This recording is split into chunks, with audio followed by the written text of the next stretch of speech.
general, when we are going through a design process, we go through that process in stages.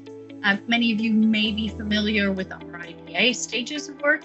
This is, the similar sort of approach.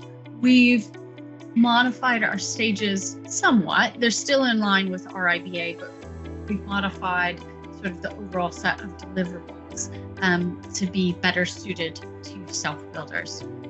So the two initial design stages really focus on the planning and the concept. So initial design and planning application. Once we then have our planning permission, we can move forward into the more technical design stages, which are building regs, building warrant if you're in Scotland, and a set of production drawings that you can go out and build from.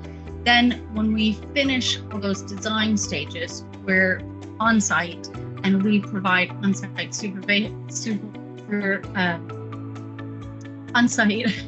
assistance, and additionally we could provide a full contract administration role. So those are the typical stages that you're looking for from any architect who you're looking at, and then overarching across all those design stages is going to be CDM requirements.